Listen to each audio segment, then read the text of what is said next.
Hi, this is Grandma Lori. Today's story is Fernando and the Spelling Bee. Fernando loved to spell ever since he was little.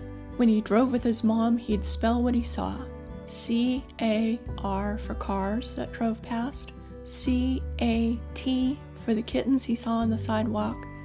D-O-G for the puppies in a box on the curb. Every year, he could spell bigger and bigger words. He read constantly. "Fur, come out and play outside," said Richie, his neighbor. "I can't, I'm reading," was always Fernando's reply. Zach stopped by to see if Fernando wanted to play video games, but Fernando's response was always, "I'm reading, not today." In fact, Fernando didn't know how to play video games. He and his mom were always reading. Reading took him to places he could only dream of. When he read stories about pirates, he could imagine the wind in the sails and the smell of the salt water, even though he'd never been to the ocean. And the words, those really fascinated him.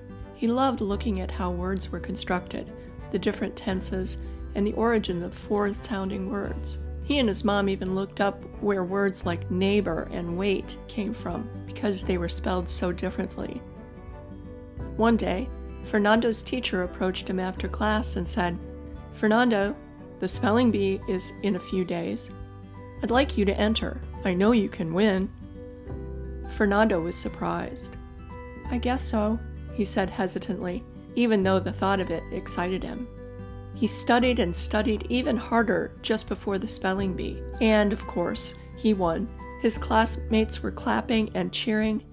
His mom even came. She was clapping the loudest of anyone. A few weeks later, Fernando's teacher announced to the class, "Class, the Scripps National Spelling Bee is coming up in May.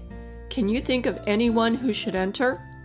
The entire class was in an uproar. "Fernando! Fernando!" Everyone cried. Fernando was embarrassed, but the thought of it thrilled him. The next day, Mom came to see the teacher to find out all about the National Spelling Bee, where it was, and what was needed. "I'm not sure," said Mom. "How are we going to get to Washington? What about the cost of hotels and food? I'm just not sure we can do it." The teacher thought for a minute. "We'll hold bake sales and sell candy bars. This is a huge privilege for our school. Everyone will pitch in." With that, Mom said yes, they'd love to go. The preparations were underway for their trip. Fernando continued to study bigger and bigger words. He watched the National Spelling Bee from previous years on YouTube. Some of those words were hard, but he had no doubt he could win. The day came for Fernando and his mom to fly to Washington, D.C. He had never flown before, but he was so excited he didn't notice anything other than the words swirling in his head.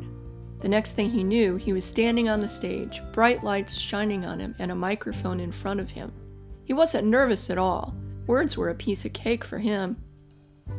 "Our next speller is Fernando Chavez from Austin, Texas. Fernando, please spell eudaimonic." This is Grandma Lori. Thank you so much for listening.